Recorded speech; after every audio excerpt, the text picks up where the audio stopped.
After watching my video, please like, share and subscribe also. Hello everyone. First of all welcome to my channel AR pharma. AR pharma या चॅनलमध्ये तुमचं सर्वांचं स्वागत आहे. तर आपण प्रिव्हियस लेक्चरमध्ये बघितलं होतं शेड्यूल टू दी रूल्स. ठीक आहे, शेड्यूल टू दी ऍक्ट बघितलं होतं. त्यामध्ये ऍक्ट मध्ये मेनली टू शेड्यूल्स आहेत, फर्स्ट शेड्यूल आणि सेकंड शेड्यूल ऑल्सो. ठीक आहे, फर्स्ट शेड्यूल मध्ये list of books that's are in for the 100 books including in the schedule to the act also. ऍक्टच्या अंडरमध्ये मेनली टू शेड्यूल्स आहेत, schedule first and schedule second. Second years वरून लक्ष ठेवायचं standardisation. ठीक आहे, standardisation of import of the drugs. ठीक आहे, ते झाला तुमचा schedule to the act. Okay, so next schedule under to the rules in 1945. 1945 याआधी आपण प्रिव्हियस व्हिडिओमध्ये बघितलं होतं. दॅट्स फॉर द रूल्स, कुठले कुठले रूल्स आहेत आणि टाइप्स ऑफ शेड्यूल्स बघितलं होतं. त्यामध्ये फर्स्ट टाइप बघितलं होतं आपण शेड्यूल ए. कशासाठी आहे? For the fulfilment of pro forma of 15 pro forma include for the different number of forms including for applications for the licenses. ठीक आहे, for renewal of the licences, format of licences. तर त्यामध्ये form number 8 आणि form number 10 बघितलं होतं आपण schedule A मध्ये. Form number 8 and form number 10 under the 23 and 24 rules for the applying the licence also. जसं की मेडिकल तुम्हाला स्टोअर ओपन करायचं असेल त्यासाठी तुम्हाला फॉर्म नंबर कुठला भरावा लागेल. एखादं मॅन्युफॅक्चरिंग युनिट तुम्हाला ओपन करायचं असेल, चालू करायचं असेल, त्यासाठी तुम्हाला in detail information include for the schedule A मध्ये आपण बघितलं होतं. प्रिव्हियस व्हिडिओमध्ये मी इन डिटेलमध्ये आपण दिलेलं आहे. शेड्यूल ए, शेड्यूल बी काय, सी सांगितलं होतं most important that's for the biological products. ठीक आहे, and special products also for parenteral and non parenterals. हे शेड्यूल सी मध्ये येणार आहे. मोस्ट इम्पॉर्टंट त्यावर तुम्हाला क्वेश्चन येतो. नेक्स्ट बघितलं आपण schedule D, import of the drugs, exempted import of the drugs also. Then next बघितलं होतं E1 that's are for the poisonous substances. ठीक आहे, इन डिटेल मध्ये आपण बघितलं आहे प्रिव्हियस व्हिडिओमध्ये.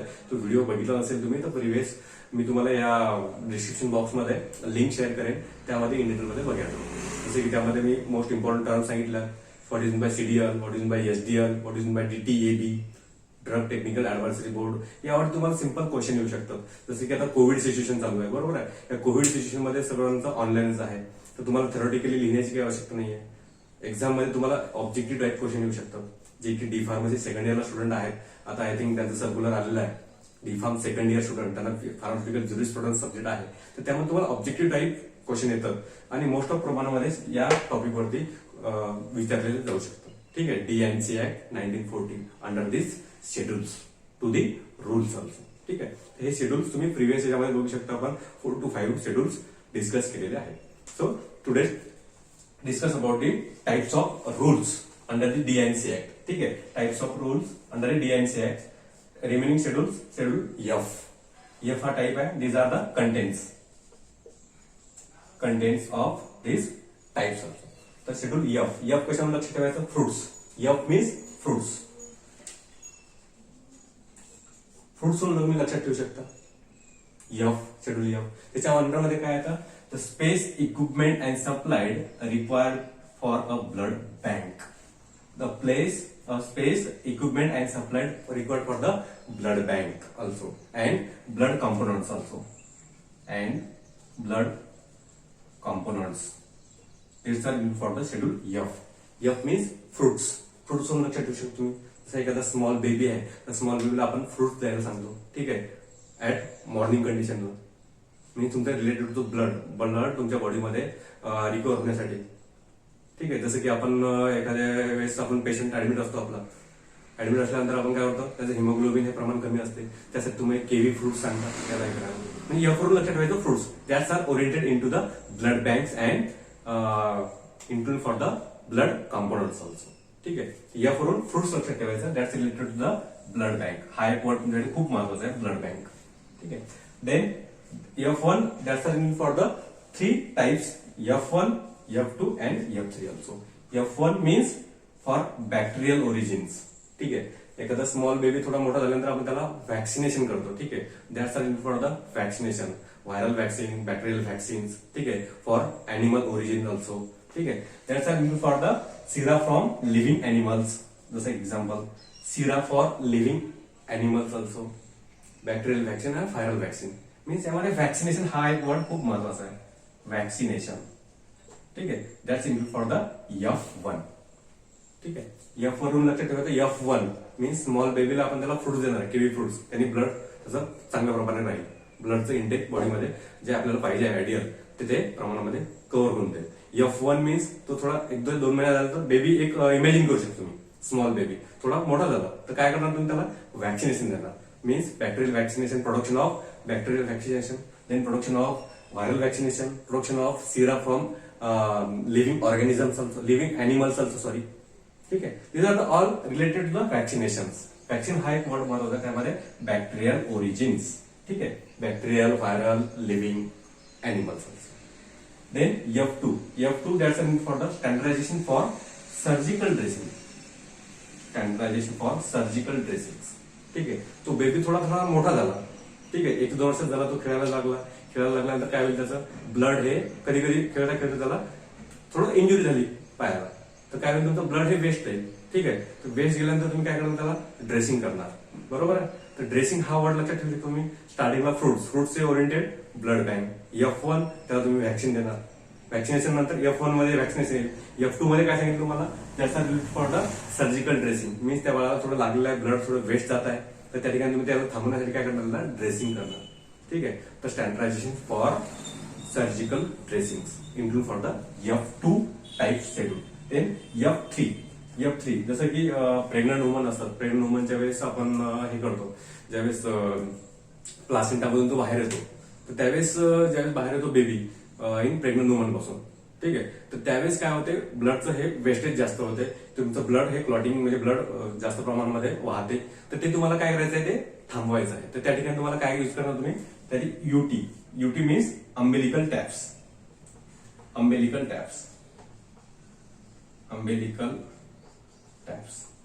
हे काय यूज करायचे अम्बिलिकल टॅप्स. तुम्ही ते यूज केल्यानंतर काय होईल तुमचं ते ब्लडचं प्रमाण कमी होऊ शकते. ठीक आहे. तर F3 वरून लक्षात ठेवायचं तुम्ही. That's are in for the standardisation of sterilise umbilical tapes. ठीक आहे. मीन्स ते ब्लड थांबवण्यासाठी आपण टॅप्स यूज करतो. ठीक आहे. हे झालं all about the schedule F means related to blood and blood components. F1 means that is for the vaccination, bacterial origins. ठीक है. Production for sera vaccine, production for bacterial vaccine also. Sera vaccine, sera for animal origin, animal living animals also. ठीक है. These are all included for the F1. F2 standardized for surgical dressing, and F3 means standardized for sterilized umbilical taps. ठीक है. Then next है schedule F. Capital F. या ठिकाणी तुम्हाला F म्हणलं fruits, या ठिकाणी F means 2 times of fruits, morning and evening. ठीक आहे. मॉर्निंग अँड इव्हिनिंग हे एक लक्षात ठेवू शकता. किंवा तुम्ही बेस्ट एक्झाम्पल तुम्हाला फिश, जे नॉन व्हेजिटेरियन आहेत, जे फिश खातात, फिश खाल्ल्यानंतर त्याला चेहऱ्यावर बघा तेज दिसतंय. ठीक आहे. आपण म्हणतो ना फिश खाल्ल्यानंतर त्या चेहऱ्यावर कसं काय तेज दिसते, याची नजर खूप चांगली आहे. आणि बऱ्याच लोकांचं म्हणणं असं असतं की फिश खाल्ल्यानंतर आपली नजर खूप चांगली असते. ठीक आहे. नजर मीन्स डोळ्याच्या ओरिएंटेड आहे. That's are for the ophthalmic preparation. ठीक आहे. F वरून फिश लक्षात ठेवू शकतो. F that's are for the ophthalmic preparation. ठीक आहे. जसं की आय ऑइंटमेंट. ठीक आहे. Eye lotion, eye drops also, जे काही तुमच्या डोळ्याच्या ओरिएंटेड येतील, जे काही आय ओरिएंटेड येतील, त्याला तुम्ही that's are for the ophthalmic preparation. ठीक आहे. Standardisation for ophthalmic preparation including for the schedule F also. ठीक आहे. F वरून लक्षात ठेवू शकतो फिश वरून ophthalmic preparation. Then schedule G सांगितलं त्यांनी list of substance required to be taken only under the supervision of register medical practitioner also. ठीक आहे. G मीन्स एक्झाम्पल त्यामध्ये ऑल टाइप्स ऑफ इन्सुलिन. ठीक आहे. म्हणजे त्याला एक प्रिकॉशन द्यावं लागेल तुम्हाला, त्याला एक लेबल असणं गरजेचं आहे. ठीक आहे. This are the registered medicinal practitioner. All types of insulin this are a best example of G. आणि G वरून तुम्ही हे पण माइंड ठेवू शकता. This are the G growth hormone. ठीक आहे. Related to the growth hormone that's are for the schedule G. List of substance under the required taken only under the supervision of medical practitioner only. ठीक आहे. Then next आहे schedule H. Schedule H सांगितलं त्यांनी list of prescription drugs. Means जे doctor आहेत, registered medical practitioner म्हणू शकतो आपण त्याला, इन शॉर्ट मध्ये RMP. ठीक आहे. RMP means registered medical practitioner. म्हणजे जे काही डॉक्टर लोक आहेत, फिजिशियन लोक आहेत, तर त्यांच्या प्रिस्क्रिप्शन शिवाय तुम्ही ते ड्रग देऊ शकत नाहीये. जसं की याच्यावरून तुम्ही लक्षात ठेवू शकता हरामी. ठीक आहे. आपल्याला एखादा डायझेपॅम ड्रग पाहिजे असेल, ठीक आहे. डायझेपाम, डॅप्सोन, हा एक तुम्ही तुमच्या मनाने गेले मेडिकल स्टोअरला, मला हे डायझेपाम द्या, आणि मेडिकलवाल्यांनी जर तुम्हाला नाही दिला तो ड्रग, तर तुम्ही काय म्हणणार, अरे काय हरामी आहे हा. ठीक आहे. म्हणून हरामी हा एक वर्ड लक्षात ठेवायचा आहे, जेणेकरून तुम्ही हा शेड्यूल एच लक्षात राहील तुमच्या list of prescription of drugs. ठीक आहे. मीन्स विदाउट प्रिस्क्रिप्शन तुम्हाला ते ड्रग देऊ शकणार नाही. कोण? तुमचा जो रजिस्टर्ड फार्मसिस्ट आहे, मेडिकलवाला, मेडिकल स्टोअरवाला तुम्हाला देणार नाहीये. मी त्यासाठी तुम्हाला फार्मसिस्ट, आपला जो फिजिशियन आहे, तर फिजिशियनचं रजिस्ट्रेशन असणं गरजेचं आहे. रजिस्ट्रेशन असणे म्हणजे काय, जे काही प्रिस्क्रिप्शन राहील त्या प्रिस्क्रिप्शनवरती त्यांचं in detail, hospital in detail असेल, सिम्बॉल RX आहे का लेफ्ट साईडला, ठीक आहे, बॉटम साईडला तुमच्या एकदम लास्ट साईडला म्हणजे त्या ठिकाणी तुमचा रजिस्टर नंबर आहे का, म्हणजे all in detail about this physician also. हे डॉक्टरची इन डिटेल विदाउट प्रिस्क्रिप्शन तुम्हाला ते देणार नाहीये. आपण जर डायरेक्टली मागितलं हा ड्रग द्या बाबा, असे काही ड्रग्स आहेत की ते विदाउट म्हणजे प्रिस्क्रिप्शन शिवाय तुम्हाला ते देऊ शकत नाही. For example डायझेपाम,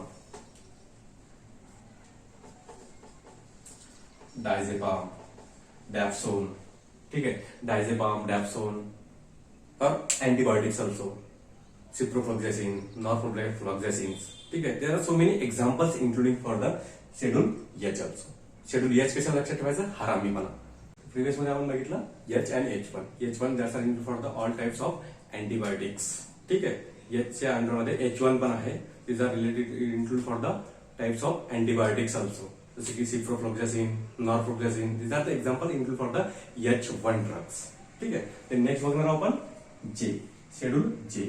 schedule J, that's are for disease aim which may not claim. Claim means दावा.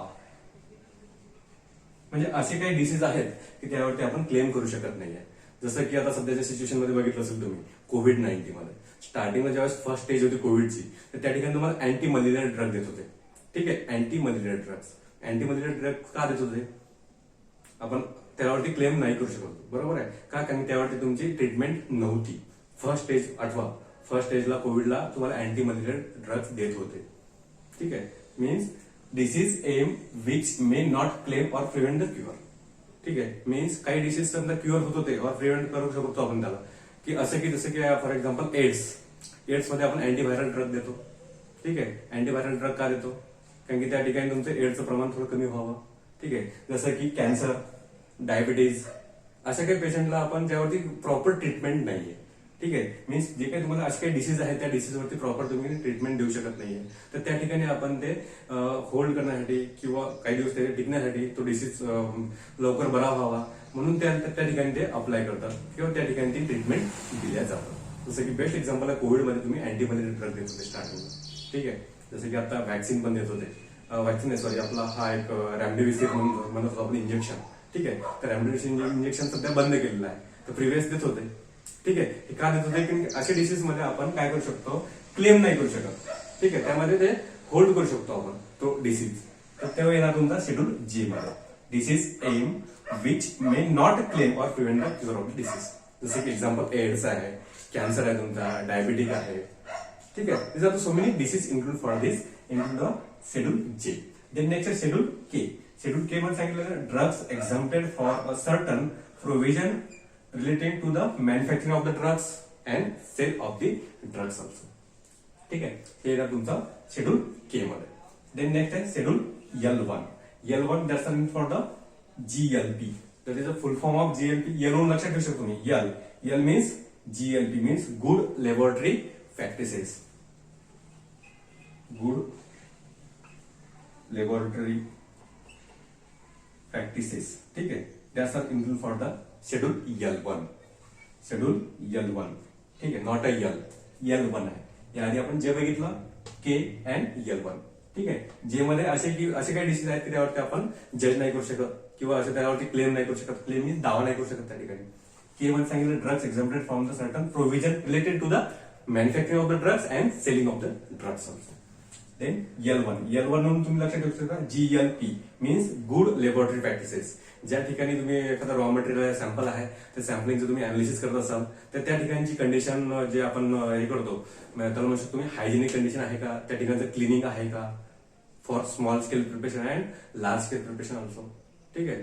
मीन्स हे तुमचं इन डिटेल येणार information include for the that's are include for the applying the rules under the L1 GLP. ठीक आहे. Good laboratory practices. Then schedule M. ठीक आहे, schedule M that's are include for the GMP. ठीक आहे, schedule M मध्ये तुमचं good manufacturing practices. M म्हटल्यानंतर माइंडवर ठेवा यम मॅन्युफॅक्चरिंग. ठीक आहे, गुड मॅन्युफॅक्चरिंग प्रॅक्टिसेस. आता जीएमपी हा एक मोस्ट इम्पॉर्टंट टॉपिक आहे तुम्हाला जे बीफॉर्म थर्ड इयरला विद्यार्थी आहेत क्वालिटी अश्युरन्स मध्ये. What is GMP, what are the list of why GMP are important in pharmaceutical industry also. ठीक आहे, then why GMP in schedule M in 1988. ठीक आहे, 1988 साली हा शेड्यूल त्यांनी अप्लाय केला. ठीक आहे, अंडर दी जीएमपी ऑल्सो. मग जीएमपीच्या अंडरमध्ये जीएमपी काय इम्पॉर्टंट आहे फॉर द हायजेनिक कंडिशन. ठीक आहे, जसं की large scale product for example जसं की इंडस्ट्रीमध्ये आपण जीएमपी हे रूल्स आणि जीएमपी जे गाईडलाईन्स आहेत ते फॉलो का करणं गरजेचं आहे. फॉर एक्झाम्पल एका तुमचं प्रोडक्शन चालू आहे, त्या प्रोडक्शन या एरियामध्ये तुमचं हायजेनिक कंडिशन मेंटेन करतात का. ठीक आहे, ज्यावेळेस तुम्ही वेइंग करता, वेइंग केल्यानंतर ते इक्विपमेंट्स क्लीन करतात का, ते वेइंग बॅलन्स क्लीन करतात का. ठीक आहे, मीन्स अशा काही गोष्टी आहेत की ते तुम्हाला जीएमपीच्या अंडरमध्ये तुम्हाला शिकायला भेटणार आहेत इन डिटेलमध्ये. फक्त या ठिकाणी आपण एवढंच माइंडवर ठेवा GMP that's are for the schedule M. याला तुम्ही Q to maintain the quality control of the products QC.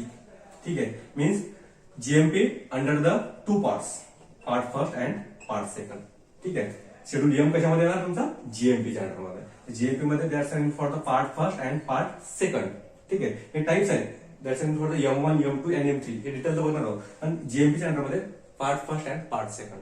ठीक आहे, that's are provide the basic requirements including for the different areas of part first. जे काही pharmaceutical इंडस्ट्रीमध्ये different areas असतात, जसे की फर्स्ट एरिया तुमचा वेअर हाऊसिंग एरिया. ठीक आहे, warehousing area, production area, quality control area, जे काही तुमचं डॉक्युमेंटचं रेकॉर्ड मेंटेन ठेवतो तर तो एक एरिया.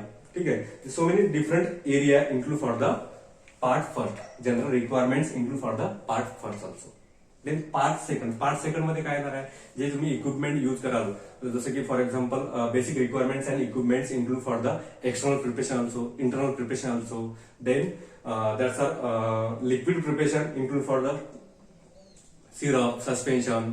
ठीक आहे, व्हॉट एव्हर जे काही ते इक्विपमेंट त्यासाठी युज करणार आहोत, basic requirements under the part second also. जसे की फॉर एक्झाम्पल टॅबलेटचं प्रोडक्शन असेल, कॅप्सूल असतील, लिक्विडचं प्रिपरेशन असेल. ठीक आहे, ऑइंटमेंट्स, ऑप्थॅल्मिक प्रिपरेशन असेल. This are the all preparation including in this part second also. आणि पार्ट फर्स्ट मध्ये that's are include for the different areas. ठीक आहे, इन मॅन्युफॅक्चरिंग युनिट. ज्यावेळेस आपण मॅन्युफॅक्चरिंग करतो, प्रोडक्शन करतो कुठल्याही बॅचचं, तर त्या ठिकाणी कुठले कुठले एरियाज असणं गरजेचं आहे. फर्स्ट एरिया तुमचा warehousing area, second quality control area.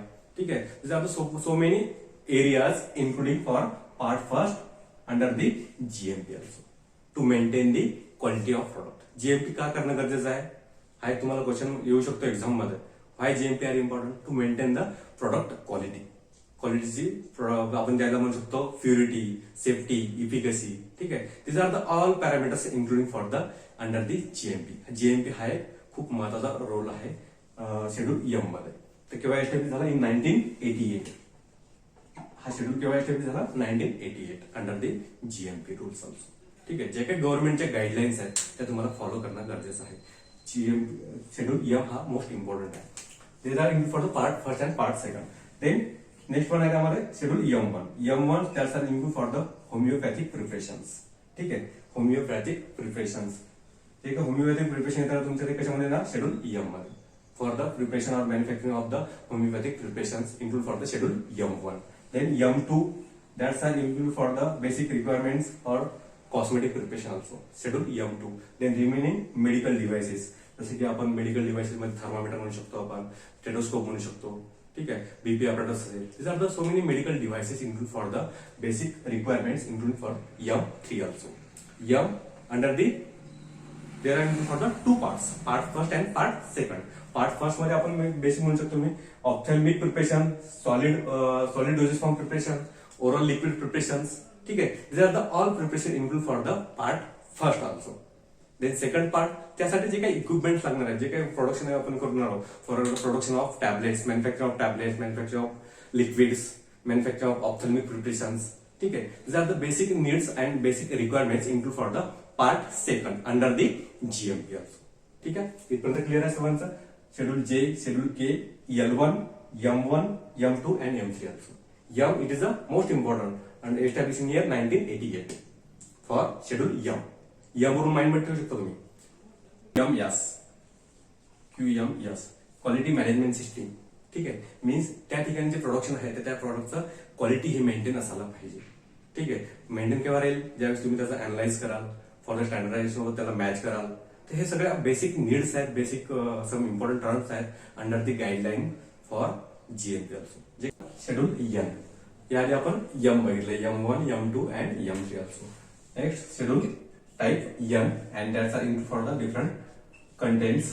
N कशात लक्षात ठेवायचं तुम्ही, शेड्यूल एन म्हणल्यानंतर नवीन. ठीक आहे, न्यू, नवीन, न्यू मधून लक्षात ठेवू शकतो तुम्ही. एखादा तुम्हाला फार्मसी स्टोअर ओपन करायचं असेल नवीन, ठीक आहे, किंवा new store in pharmacy, pharma store तुम्हाला मेडिकल स्टोअर ओपन करायचं असेल तर तुम्ही काय करणार, तुम्ही एक स्पॉट बघणार त्या ठिकाणी. ठीक आहे, मीन्स त्या ठिकाणचा एरिया, असा एरिया त्या ठिकाणी तुमचं मेडिकल स्टोअर चांगल्या प्रकारे चालेल. त्या ठिकाणी तुमचा running of pharmacy. Running of pharmacy means जे का मेडिकल स्टोअर तुमचं आहे ते रनिंग कसं कराल तुम्ही. स्टार्टिंग तुम्हाला एरिया बघावं लागेल, जसं की 120 स्क्वेअर फूट एरिया आहे का. ठीक आहे, देन त्याचे रूल्स काय आहेत हे तुम्हाला माहित असणं गरजेचं आहे. देन त्याचं स्टँडर्डायझेशन कसं तुम्ही मेंटेन करणार. ठीक आहे, ते that's are for the running of pharmacy include for the schedule N. Simple आहे, एन वरून नवीन लक्षात ठेवू शकतो तुम्ही. एखादा मेडिकल स्टोअर तुम्हाला नवीन ओपन करायचा आहे, त्या ठिकाणी एरिया कुठला आहे, ती जे काही एरिया आहे, स्पेस आहे, तो अकॉर्डिंग टू FICCI तुमचं जे काही गाईडलाईन्स आहेत ते गाईडलाईन्स काय 120 स्क्वेअर फूट तुमची जागा असणं गरजेचं आहे. बेसिक त्यामध्ये इक्विपमेंट्स कुठले कुठले असले पाहिजेत, जसं की बेसिक नीड्स आपण म्हणू शकतो कम्प्युटर असायला पाहिजे. ठीक आहे, जे काही पेशंटचा डाटा तुम्हाला फिल करायचा असेल, जे काही सॉफ्टवेअर इन्स्टॉल करायचं असेल, म्हणजे फॉर एक्झाम्पल प्रिव्हियस मागच्या महिन्यामध्ये तुमच्याकडे एखादा पेशंट आला तर जे काही प्रिस्क्राईब केले डॉक्टरने ड्रग्स, ते ड्रग्स तुम्ही इन डिटेलमध्ये, आणि आजच्या डेटला तुम्हाला पाहिजे असेल तुम्ही त्या पेशंटचं नाव टाकल्यानंतर लगेच तुम्हाला ते इन डिटेलमध्ये येऊन जाईल. ठीक आहे, हे झालं बेसिक नीड्स फॉर कम्प्युटर्स. ठीक आहे, रेफ्रिजरेशन असणं गरजेचं आहे. काही ड्रग्सला तुम्हाला अंडर दी म्हणजे फ्रीजमध्ये ठेवावं लागेल. देन त्या ठिकाणी जे काही रॅक्स तुम्ही यूज कराल तर रॅक्समध्ये तुम्हाला ग्लास हे कंपल्सरी आहे. ठीक आहे, म्हणजे जे बेसिक नीड्स आहेत, बेसिक रिक्वायरमेंट्स आहेत, that's are for the schedule N also. ठीक आहे, आणि त्याचं स्टँडर्डायझेशन, क्लिनिंग पर्पज ऑल्सो. आणि जे काय तुम्ही मेडिकल स्टोअरला मेडिसिन ठेवाल, जसे की कॉस्मेटिक प्रिपरेशन हा एका रॅकमध्ये, देन अनदर अल्फाबेटिकली ठेवू शकतो तुम्ही, जसे की कॅटेगरी वाईज ठेवू शकता. अँटी डायबिटिक, बीपी वाले पेशंट, ठीक आहे, liquid orals, cosmetic preparation, ophthalmic preparations. म्हणजे हे काय झाले, that's are in for the running of pharmacy. एखादं मेडिकल स्टोअर तुम्हाला नवीन स्टार्ट करायचं असेल त्यासाठी बेसिक नीड्स काय काय आहेत हे तुम्ही शेड्यूल एन मध्ये लक्षात ठेवू शकता. नेक्स्ट आहे शेड्यूल ओ. शेड्यूल ओ कसं लक्षात ठेवतो तुम्ही, जसं की आपण एखाद्या ठिकाणी गेलो, आपला एक फ्रेंड आहे आपण सोबत गेलो, बरोबर आहे, त्या ठिकाणी तुम्हाला एखादी गंदगी दिसली, अरे यार तो बघ, ओ यार असं म्हणतो आपण. ओ वरून लक्षात ठेवू शकतो तुम्ही. त्या ठिकाणी जर गंदगी असेल, त्या ठिकाणी जर घाण असेल तर आपण काय म्हणतो, अरे यार ते बघून चाल, अरे यार ओ ते, म्हणजे आपल्या माइंडमध्ये काय तर ओ म्हणजे त्या ठिकाणी क्लिनिंग नाहीये. क्लिनिंगसाठी तुम्ही काय यूज करणार, that's are in for the disinfectant agent, जसं की फिनोलिक म्हणू शकतो आपण. ठीक आहे, अल्कोहोलिक प्रिपरेशन किंवा फिनोलिक त्या ठिकाणी आपण डिसइन्फेक्टंट म्हणून यूज करू शकतो. Means that's are for the list of disinfectant fluid, black fluid and white fluids. That's are for the homogeneous fluids also. ठीक आहे, ऍसिडिक कंडिशन, त्या ठिकाणी ऍसिड टाकून ते क्लीन करू शकता, जसे की टॉयलेट बाथरूम आपण म्हणू शकतो, बेस्ट एक्झाम्पल आहे. जर घाण झालं असेल तर आपण त्या ठिकाणी डिसइन्फेक्टंट यूज करून ते क्लीन करतो. ओ वरून लक्षात ठेवायचं, ओ आपण माइंडमध्ये जसं ई सांगितलं तुम्हाला, ई म्हणतो आपण. ई म्हणलं की अरे यार पॉइझनस सबस्टन्स आहे. ठीक आहे, शेड्यूल E1 मध्ये that's are for the poisonous substance. तसं ओ म्हणल्यानंतर तुम्ही त्या ठिकाणी तुम्हाला क्लीन करणं गरजेचं आहे. तर लक्षात ठेवू शकतो तुम्ही, that's are for the disinfectant fluid, black fluid and white fluid also. And P वरून लक्षात ठेवू शकतो तुम्ही, that is the life period of the drugs. P means period. P वरून पिरियड किंवा आपण त्याला हे म्हणू शकतो, that's are in for the long period म्हणू शकतो आपण. Long period of the drugs, जसं की at that manufacturing condition to expiry also. ठीक आहे, मॅन्युफॅक्चरिंग पासून आपण एक्सपायरी पर्यंत हे करू शकतो, त्याला म्हणू शकतो आपण life period of the drugs under the schedule P. Then P1 means packaging of drugs. ठीक आहे, packaging of drugs for example liquid oral असेल, एखादा लिक्विड ओरल तुम्हाला कंटेनरमध्ये ऍड करायचं असेल तर तुम्ही काय करणार, त्या ठिकाणी अॅक्युरेट त्याची पॅकेजिंग हे करणार. For parental preparation 30 ml, 60 ml, 100 ml. ठीक आहे, this are the examples for schedule P1 also. P1 हा एक शेड्यूल आहे. ठीक आहे, under the P also life period of the drugs That's are in for the type P. P1 means that's in for the packaging of the drugs also. पॅकेजिंगचं ते प्रमाण किती असलं पाहिजे, ठीक आहे, according to liquid orals examples. ठीक आहे, liquid oral preparation for PDF आहे शेड्यूल क्यू. ठीक आहे, under the rules also. Schedule Q मध्ये सांगितलं colours of dye, colours of dyes pigments. ठीक आहे, कलर्स ऑफ डायज. ठीक आहे, म्हणजे आपला हे डाय. ठीक आहे, त्यामध्ये तुमचा ब्लॅक अँड ब्राउनिश ऑल्सो. ठीक आहे, डायवरून तुम्ही लक्षात ठेवू शकता तुम्ही that's are for the colours of the dye pigments. Q वरून कलर लक्षात ठेवू शकता तुम्ही. Q means colour. ठीक आहे, जसं कंटेंट सांगितलं तुम्हाला colour of dye pigments and cosmetics soap also. Cosmetic soaps. ठीक आहे, मग कॉस्मेटिक सोप कुठले, तर सोप मध्ये डिफरंट कलर यूज करतो आपण. Yellowish colour. ठीक आहे, एक्झाम्पल सनसेट येलो. ठीक आहे, ऑरेंज कलर, ऑरेंज जी म्हणू शकता तुम्ही. ठीक आहे, then black colour, black colour मध्ये example naphthalene black in colours. ठीक आहे, this are the so many examples including for cosmetic and soap preparation also. ठीक आहे, डायज क्यू वरून काय लक्षात ठेवायचं तुम्हाला, कलर. ठीक आहे, colours in dye pigments and cosmetic of soaps also. त्यामध्ये मग various colours yellow, green, red. ठीक आहे, this are the different examples include for the schedule Q and contents include for the Q also. Next आहे schedule R. R वरून लक्षात तुम्ही that's are in for the standardisation for condoms made up for latex for single use for the mechanical contraceptive. ठीक आहे, आरचं म्हणणं काय, that's are in for the standards for condoms made up for latex for single use. ठीक आहे, जे काही कंडम्स आपण प्रोटेक्शन साठी यूज करतो तर ते तुमच्या कशामध्ये येणार, that's in for the schedule R. ठीक आहे, these are the mechanical contraceptive. Then next आहे R1 for the standardise for medicinal devices. Standardisation of medicinal devices that's in for the R1. Then next आहे schedule S standards for cosmetic. S वरून लक्षात ठेवू शकता तुम्ही सौंदर्य. सौंदर्य, आता सौंदर्यासाठी म्हणजे तुमच्या चेहऱ्यासाठी तुम्ही काय यूज करणार, कॉस्मेटिक प्रिपरेशन यूज करा. ठीक आहे, जसं की तुम्हाला विको टर्मरिक क्रीम असेल, ठीक आहे, लोशन असेल, जे काही प्रिपरेशन असतील अंडर दिस कॉस्मेटिक प्रिपरेशन. कॉस्मेटिक प्रिपरेशन असो जे काही कॉस्मेटिकचे प्रिपरेशन येतील ते कशामध्ये येईल तुमच्या शेड्यूल यस मध्ये. ठीक आहे, यस वरून लक्षात ठेवून सौंदर्य. सौंदर्यासाठी आपण कॉस्मेटिक यूज करतो. ओके, नेक्स्ट आहे शेड्यूल टी. टी मध्ये माइंड ठेवायचं that's are particular requirements for the factory premises. Factory premises and hygienic condition for the manufacturing conditions under the GMP. ज्यावेळेस आपण एखादं मॅन्युफॅक्चरिंग करणार तर त्या ठिकाणी तुमची हायजेनिक कंडिशन मेंटेन असणं गरजेचं आहे. ते तुमचं कशामध्ये येईल, schedule T. That's are in for the different drugs. ठीक आहे, जसं की फर्स्ट वन आहे तुमचा Ayurvedic, Siddha and Unani drugs include for the schedule T. तर टी वरून माइंड ठेवू शकता तुम्ही. T means 3 types of the drugs.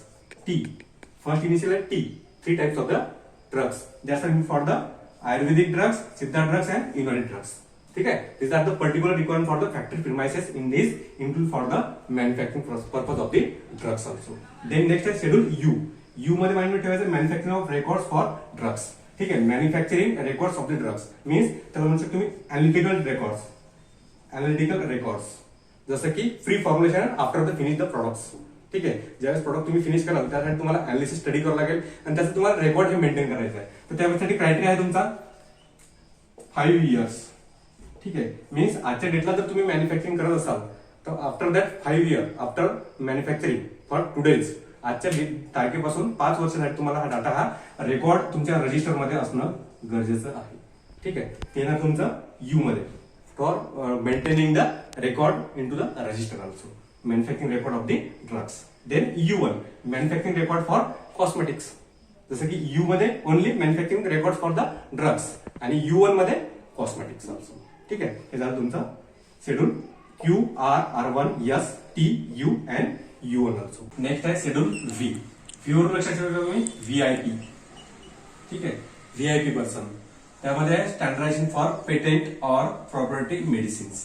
ठीक आहे, मीन्स अशी मेडिसिन की त्याचं स्टँडर्डायझेशन केलेलं आहे, त्याचं पेटेंट आहे. ठीक आहे, मीन्स त्याला ट्रेडमार्क्स दिलेले आहेत, ते की कोणी कॉपी पेस्ट करू शकत नाहीये. ठीक आहे, व्ही वरून VIP पर्सन्स. जसे की नॉर्मल पर्सन आहे, VIP पर्सन आहे, ते मेडिकल स्टोरला गेल्यानंतर काय करणार, स्टँडर्ड मेडिसिन मागेल.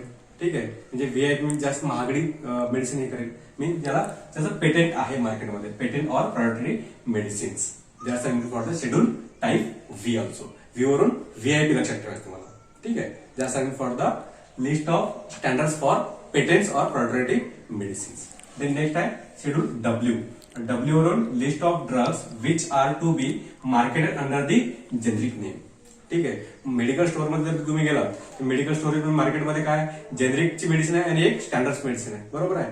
जेनरिक मेडिसिन मीन्स त्यामध्ये तुमचा जो ड्रग आहे एपीआय ड्रग हा लिहिला असेल जसं की डायक्लोफिनॅक हा एक एपीआय ड्रग आहे मीन्स प्युअर फॉर्म मध्ये ड्रग आहे.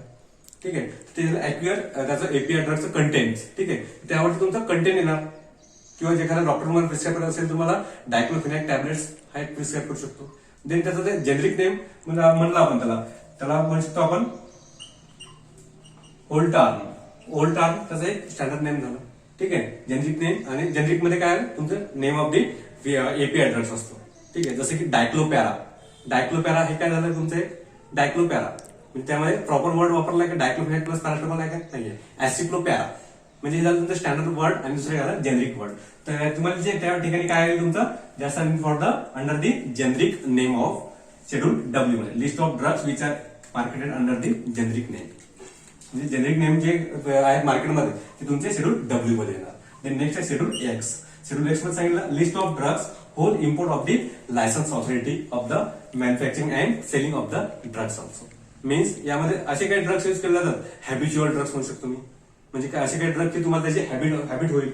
Habit forming and psychotropic substances. ठीक आहे. Means narcotic and psychotropic substances that's are including for the schedule X म्हणजे थोडा डेंजरस आहे. एक्स म्हणून वर्ड आपण ऐकला थोडं डेंजरस वाटतो आपल्याला. ठीक आहे. Means without medical practitioner without licence authority हा ड्रग तुम्ही प्रिस्क्राईब करू शकत ना. ठीक आहे. कुठला ड्रग शेड्यूल एक्स मध्ये मीन्स त्यामध्ये माइंड मध्ये येऊ शकता that's for list of psychotropic substances and narcotic drugs also. Psychotropic substance example cocaine होऊ शकते. ठीक आहे. ड्रग जर बघितलं तुम्ही बार्बिच्युरेट ड्रग्स. ठीक आहे. This are the examples including for the list of drugs in the whole manufacturing of the selling of the drugs also. Means याच्यामध्ये हॅबिच्युअल ड्रग्स असे काही ड्रग की तुमच्या शरीराला त्याची हॅबिट झालेली असेल. ठीक आहे. म्हणजे तो ड्रग जर तुम्ही एका फॉर एक्झाम्पल 50 ml घेतला असेल 50 mg घेतला असेल नेक्स्ट टाइम जर तुम्ही त्या ओरिएंटेड दुसरी कॅटेगरीचा घेतला असेल तर तुम्हाला त्या ड्रगची हॅबिट झालेली आहे. ठीक आहे. सायकोट्रॉपिक सबस्टन्सेस म्हणू शकतो तुम्ही कोकेन. ठीक आहे. This are the examples include for the schedule X. तर तुम्ही म्हणू शकता habit forming drugs or psychotropic substances list of narcotic and psychotropic substances include for the schedule X also. Then next schedule आहे schedule Y. Schedule वायचं म्हणणं आहे requirements and guideline for the permission to import and manual for new drugs for the sake of city means clinical trials means असे काही drugs किंवा ते म्हणू शकतो तुम्ही for the launching a new drugs also. Launching for new drugs एखादा नवीन drug तुम्हाला launch करायचा असेल मॅन्युफॅक्चरिंग युनिटमध्ये तर त्या ठिकाणी तुम्हाला फिनिश प्रोडक्ट झाल्यानंतर फॉर एक्झाम्पल एखादं कॅप्सूल असेल किंवा टॅबलेट असेल तर त्यामध्ये तुमचं क्लिनिकल ट्रायल्स ह्या इम्पॉर्टंट आहे. जसं की आता कोविडमध्ये तुमचा हा एक कोविडमध्ये व्हॅक्सिन येणार होती. बरोबर आहे. मीन्स एक इंजेक्शन येणार होतं कोविडवर ट्रीटमेंटची.